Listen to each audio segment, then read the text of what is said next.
Hi, are you here like me because you're trying to find a better way to be intentional with your food, to get on track and be healthy that doesn't involve counting calories? Because maybe it's just not your thing, right? Totally not my thing. It's not a majority of the people that I know's thing, but I do know a handful that do it. And that's because it works. That's the really shitty thing.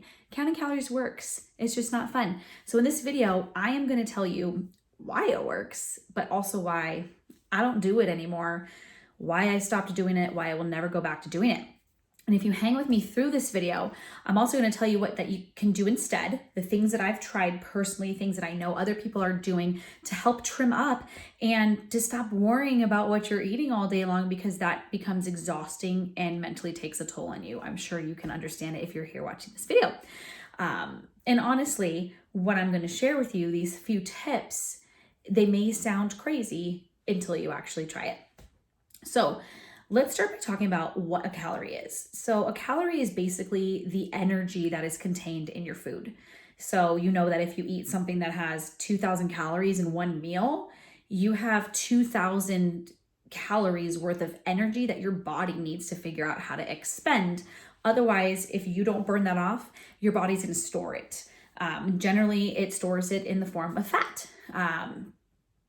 Also in glycogen if you're, consuming a lot of carbs, but the more that you're getting movement in, the more you're exercising and burning all those glycogen stores, then it will shift off and start burning your fat. So that's the basic way, is that calories are fuel for your body. Now, counting calories works because your body at rest, it burns a certain amount of calories based on a whole bunch of different factors, your age, your height, what your lean body mass already is, your activity levels. It's going to burn a certain amount to keep you alive, to the functions that you need every day that your body is doing. It uses energy, which is from your food or from your stores, to keep itself functioning. So something called a BMR, which is your basal metabolic rate, or I said, is basically your calorie burn at rest. So if you eat less than what your body burns to stay alive, you will lose weight. There are some interesting thresholds that I can go into in another video, because that's not what this video is about, but you don't want to go too low. You do want to do that in a kind of coached fashion, so you know that you're doing it correctly if this is something new to you. Now, if you are going to eat more than what your body burns at your basal metabolic rate, or what your body burns at rest, you will gain weight. That can be beneficial in some areas. Again, it's another topic for another video when it comes to building muscle or putting on weight to then build muscle. There's different ways to target that. So the main thing I wanted to share was why I don't do it. So you saw my thumbnail picture, I used to compete. And through that process, which I thoroughly enjoyed, getting to know my body and getting to understand how to be disciplined and how much mental strength it takes, to do something like that, because it didn't necessarily mean I was changing my whole entire way of eating, and I was already working out consistently and lifting, but I had to measure things, and it became a very, very obsessive thing for me. It took a lot of time, and I would worry about everything that went into my mouth, especially my first two competitions. My first competition, I had 9 weeks to get ready, and I was doing it with my best friend at the time. And, I had to lean out some, and I ended up dropping about 12, 40. I dropped about 13 pounds in that 9 weeks. I cut down to 109, which I'm only 5 feet tall, so that doesn't sound horrible, but I was very thin looking, and it was very hard to even get there. And I was very, very diligent and strict about what I was putting in my mouth, what I was feeding my body. And the next show after that, I did figure, which allowed me to eat a little bit more. I was 114 when I stepped on stage with that. So I had more muscle. I felt better with that style. So then after I had my son, I continued and I competed. I I did compete 3 more times in the figure group. And then they ended up releasing another group that would have been more fit for somebody like myself and with a more average, everyday woman's body shape. And I didn't. I just decided to stop. It became obsessive. It took too much time. You get this weird, twisted body dysmorphia about how you look. And if you eat something that's outside of what you would have eaten while you were competing, you feel like, oh my gosh, I'm going to gain 5 pounds. So I stopped counting because of all of those reasons. It was mostly the very consuming, obsessive, and then the mental, the things that it just does, the things that it makes you see in yourself. I didn't like it, but I did learn how to recognize what my portions looked like and how much I needed to feed myself. And I also learned a lot about my own body because I trained myself for like 3 of the shows, maybe 4. And then I hired a coach on the last one to try keto as a way to cut. But it taught me a lot about how to recognize how much food I had on my plate and the different food groups and how I was feeding myself. And that's kind of just stuck with me. So I eat that way. Anyways, I kind of recognize and I can tell okay, I need to have some more protein. I need to make sure I add more protein in with this meal for carbs and all that stuff. And another reason for counting calories, you need to scale. You have to weigh everything. A lot of people use apps, but then they weigh it and they track it. And, that takes time. You need a lot of fridge space. And I'm going to tell you, as a mom, I only have 2 kids and one of them is not even 2 yet. They take up a lot of space in the fridge with the things that they want or the things they don't finish, things that you can reuse, for the next night's dinner. You need a lot of space in that fridge to stack your Tupperwares for all your meals that you're supposed to eat.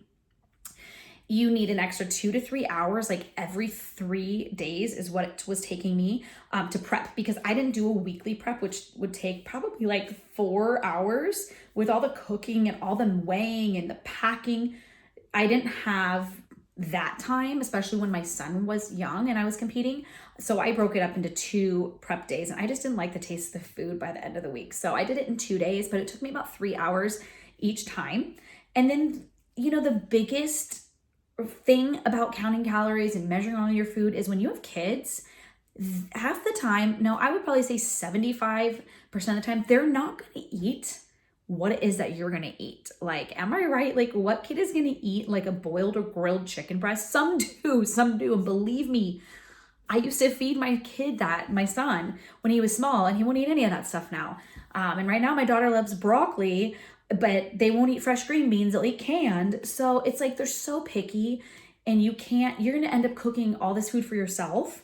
And then you're going to still have to make separate food for everybody else. It's just very time consuming. It's something to really think about. If you are already a busy stay-at-home mom and you're shuttling kids around or you're doing a lot of things, there's activities and there's the house to maintain. That was a big one. I just didn't want to do that anymore. So what I do instead, and what I'll talk about in probably most of my videos when I'm talking about food and dieting or exercising and taking care of your body in a healthy way, is following 80-20. And it's really simple. It's just eating 80% healthy foods. And if you're picking and choosing vegetables and lean proteins and you're integrating all of this stuff daily and you're choosing healthy snack options, cheeses with nuts or, a bowl of berries with Greek yogurt and a little bit of granola. And then, 20% of the time you can eat whatever the heck you freaking want. I've learned to kind of steer away from that. I don't eat as much of the what I want. I do cook, soups, or we'll do mac and cheese with the veggies and meats and stuff, but I'm not eating all the sugar and consuming all the processed and packaged foods as I was before. So it's easier to do that, I think, because I'm more mindful about the foods going in my mouth. And it's all about moderation, not deprivation. Deprivation does not serve you. You can do that for so long until you crack and then you just binge, and it's not cool. So my crazy trick that seems to be working really well for my body lately, because I was struggling for a bit, is I literally am consuming all the sourdough baked goods. They're mostly 4 to 5 ingredients. My homemade breads, for the most part, that's my favorite thing, is the homemade bread. I do pretzels, I do bagels, are all very basic ingredients. I do make make sourdough baked goods. I just made a banana bread the other day, but still very basic. It had like sour cream. Well, I use Greek yogurt, eggs. There is sugar in all of this stuff, so I don't eat a ton of it. But I swear, since I've started that and I'm doing 4 to 5 30-minute workouts each week, I take a couple of very key, metabolism boosting supplements. And one of them has just like a lot of vitamins, a lot of things for mood and helping with appetite suppressant, as well as amping up my metabolism. I'm starting to trim up and I finally see abs. So different things work for everybody. And you may want to calorie count in the beginning to get used to what your portions look like, but it doesn't work for me.